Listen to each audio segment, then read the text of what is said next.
Ayybo has been making some noise in the tech house scene recently, and I'm sure you heard his track called Riz. Gotta get the bag while I got the wrist. No phone, don't call, yeah, I'm off the grid, lay low. In this video, we're going to be remaking his latest release called Demon Time, and this is how it sounds. I got too much on my mind. Yeah, I can't focus. Stuck in time. The is moving, yeah, by design. So I take two. Demon time. So let's start with the kick and the bass. I'll walk you through the sound design, sound selection, and the mixing processing I used both for the kick, bass, and drums. So we start with the first bass line, which sounds like this. This is the low end. And let's listen to it on real phone so you see how that sounds on big speakers.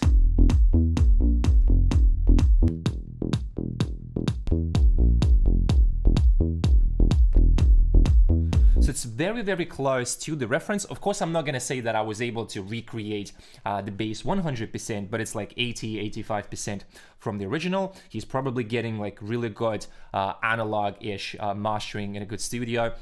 So let's have a look at the notes here. So he's using a really interesting bluesy-ish kind of scale. And by having this jump, it creates a nice groove and bounce to the bass line. You can copy the notes here as well. And let's have a look at the sound design of the bass line. So I'm gonna disable the mixing processing. The sound design is actually so simple. If you listen to it,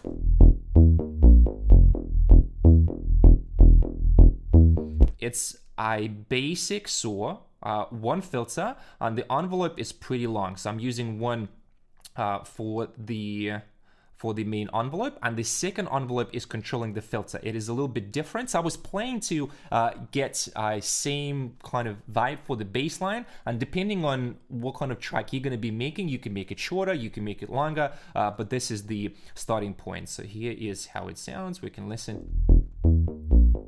And that's it. That's the whole sound design. So we have a little bit of EQ, distortion, and that's pretty much it. So we have another bass line, which is the top bass line, which gives a really nice wide kind of layer. So if you listen here,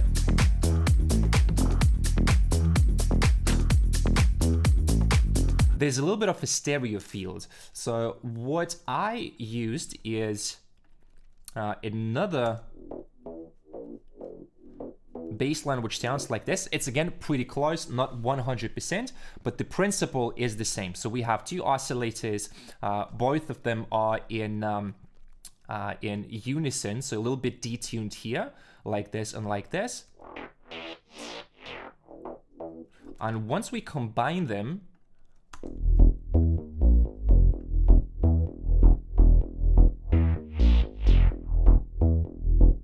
it gives you that nice stereo field.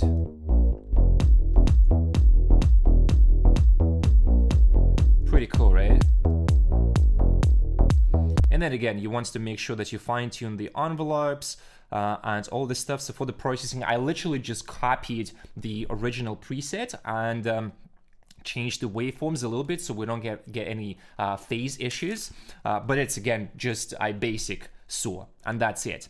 So let's talk about the kick.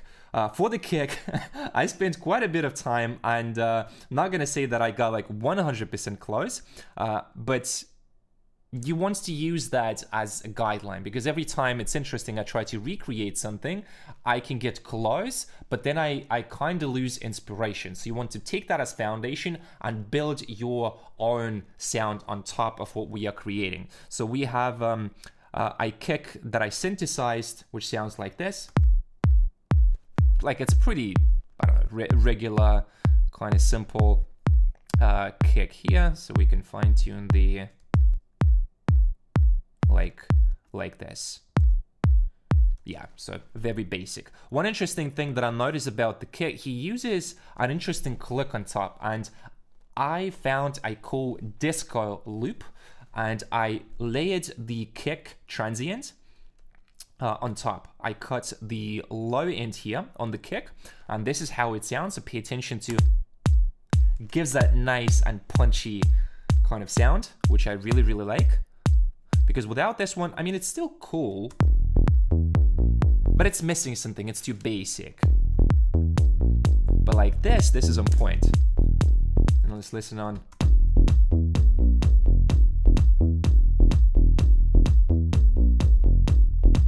Pretty cool, right? So that's it for the kick, and let's quickly talk about the processing that I used. So one important thing about the processing is just the addition to the foundation of the sound design and sound selection that you have. So don't think that if you put specific plugins on your chain, on your kick bass, you're gonna get that sound. No, the actual sound is in the sound selection itself. So if we go here, let's start with the bass line. Kind of basic, so I just made it a little bit cleaner. Just boosting the mids to make it more, give it more presence on smaller speakers. You can see it's a little bit too subby, a little bit too muddy. So like this. Then the next step is going to be a limiter. I limited the bass line very heavily. I'm not going to say that this is going to be like 100% applicable to any track. Again, I was just listening and trying to recreate. So take that with a grain of salt. You can try it. If it works, it works. So I'm just showing you what's possible. Right, as you can see, just makes the bass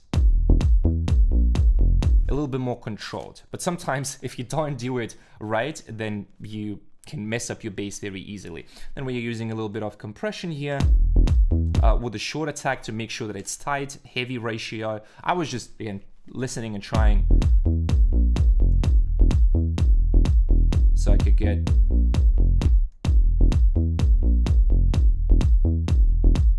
closer to the reference, and that's pretty much it. For the kick, it's also very basic, so a little bit of EQing to make sure, because we had a little bit of top frequencies here. Yeah, you can hear, just to make sure, right? You can hear, makes it a little bit more mid-focused. Then the next step was a little bit of EQing here. So cutting 600, cutting 350. This is without. A little bit too boxy. So with this analog EQ, if we do like this, just makes it a little bit more focused and elegant. I like the word elegant. And then we have a little bit of distortion here. Let me exaggerate a bit. Makes it a little bit fatter, like this.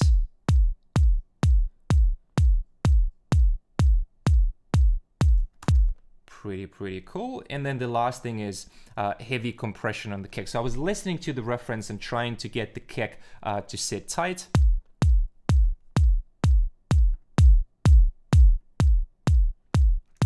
And then again, be very careful with compression, because sometimes, actually quite often, you don't need like crazy processing. I would very often just make my kick bass without any compression at all, and it can sound good. So yeah, that's it for the processing.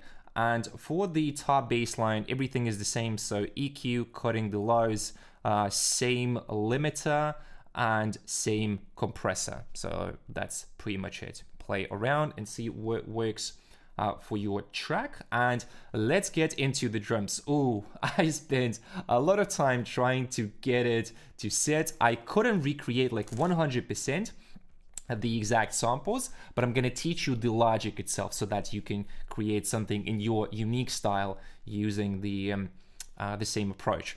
So let's start with the open hi-hat. This is pretty basic, and you can see that when we have that click, it gives like pretty cool downbeat, adds a little bit to the groove. So pretty basic open hat. I was looking for these metallic hi-hats. Then we have a white hi-hat.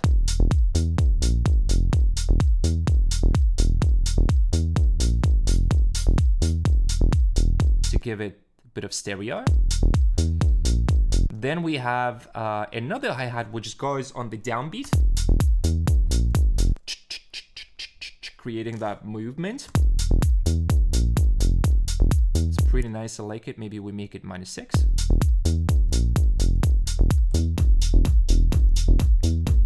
So it's more groovy, a bit more bouncy. Then we have another hi-hat layer. Let me solo. So with this stuff you can play to really make sure that it fits. I was just trying to get something interesting out of that. Then we have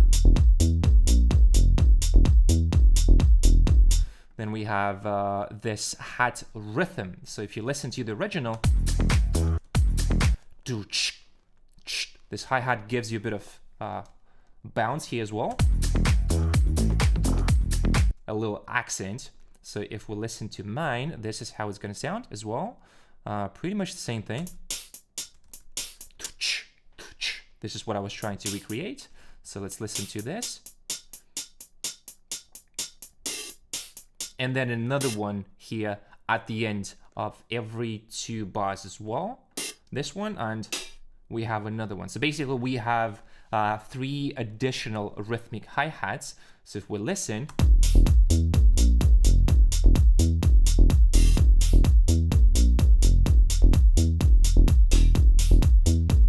so by doing this at the end of the loop, it gives you a nice bounce and feeling to the track. So let's talk about the claps. He's using pretty like a little pre-delayed kind of snare clap. Couldn't find the same sample. So yeah, it's a little bit different. So we have this clap. Let's start with the first one. So I was trying to get that like a little bit disco kind of feeling. Then we have this one. And then we can play with this a little bit more. Let's shorten. So here is just about finding a combination of claps that give you that nice nice groove to the track. And I also used a little bit of pre-delayed, like it gives you that nice smack to the. So if you listen just solo, for example, and sometimes I would be layering claps and it actually sounds good if you use like 1 or 2 samples. So maybe we just keep it like this. And it sounds pretty cool. Because you can hear, by me adding a bit more to it, does it really give value to the track, to the mix? Not really. So you want to play and you want to experiment and see what works for your track. So don't get too stuck into the copying mindset. So this is like good enough for the start.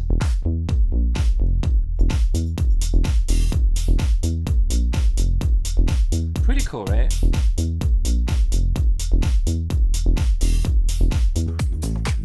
Yeah, I can't focus. Yeah, like really nice smack. I love it. Okay, and then we have the last thing, which is going to be the percussion. So percussion sounds like this. Let's listen.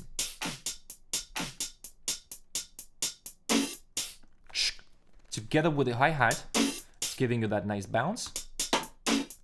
And then all together with the kick and the bass.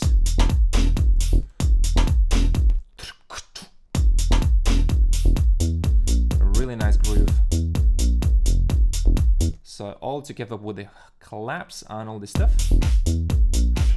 On my mind. Yeah, I can't focus. Stuck in time. The club is moving. Yeah,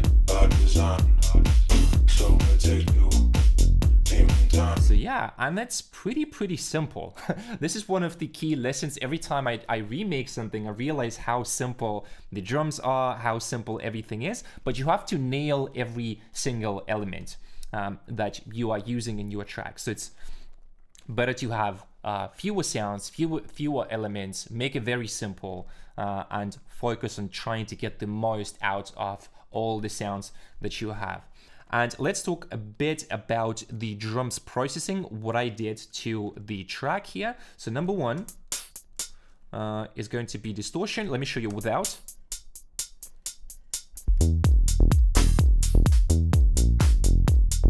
It's a little bit too thin.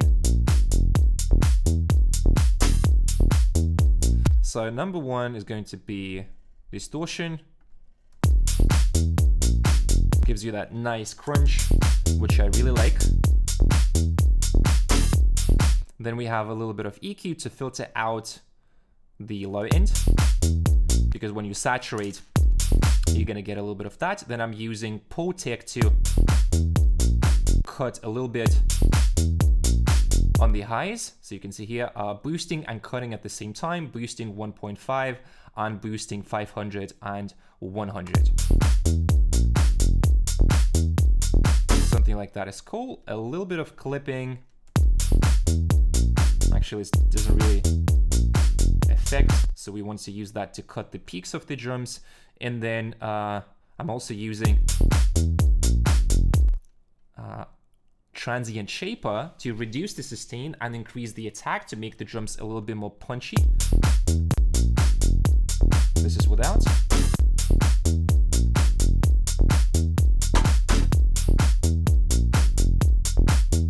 This is cool. A little bit of compression.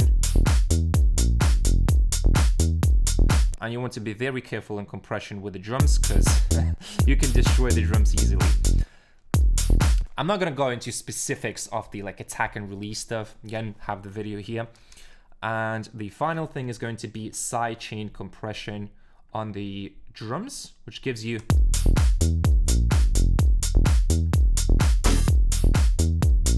nice punch.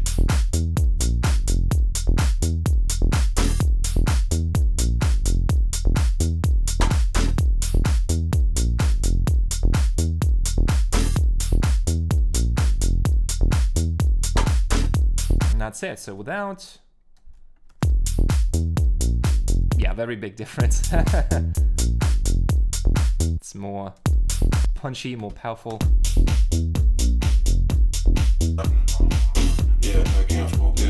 The last thing about the drums, I just took loops. So if you listen to the original, he uses a tambourine kind of loop and conga. What I did, I just took the loop from Splice. You of course want to make sure that it fits the track that you have. And then conga. You need to fine tune it to the groove of the track. Also notice he uses a lot of disco kind of stuff in the track. So the final version sounds like this. I got too much on my mind. Yeah, I can't focus. Stuck in time. The club is moving. Yeah, by design. So I take you. Team time. All right. And the last thing going to be a little bit about the master processing. And again, this is not something that is going to affect the mix a lot, but I got too much. If I show you with and without, I got too much on my mind. A little bit of cutting the stereo, I got too much on my mind. making I got too much. this part of the mix bounce a little bit, so we are I got too much on my mind. Yeah. using dynamic EQ to give that open kind of feeling, cutting a little bit here. On my mind. Yeah, I can't fool. You want to be very gentle and very careful. This is again, it's this kind of processing on the master is for you to get an understanding how the final track would sound, because I would suggest that you, if you're releasing the track, then you're gonna give the track for mastering to some mastering engineer, like a mixing engineer, right? And then gonna master it for you. Then the next thing that I used is a little bit of saturation. I just love saturation, a bit of distortion. I got too much on my mind. Yeah. It's of course too much, but if you apply a little bit on the mono here, you can see we can switch. I got too much on my mind. Yeah, I can't focus. Stuck in time. The club is moving. Yeah. Gives you a pretty nice sound. There's another trick that I used. I actually have a video about this multi-band compression. I got too much on my mind. So we are compressing this band and then we are expanding this one. I got too much on my mind. Yeah, I can't focus. Stuck in time. So again, very gentle, very careful. And the last one is parallel compression on the master. I got Pretty, too much on my mind. something like this is cool. So I'm using 70% dry mix and just a little bit, you can see it's because it's heavy compression and we want to make sure that the mix still feels alive. So that's pretty much it. So use these techniques correctly, try them out. If they work for your track, that's amazing. You want to be mindful about every single technique. So that's it for this tutorial, my friend. If you enjoyed the video, I have some more tech house tutorials, kick bass creation. Gonna link the playlist here. If you need help with your music and you want to work with me, I have one-on-one coaching and I have track from scratch music production course. The link is going to be in the comments below. Thanks for watching and I'll see you in the next video. Ciao.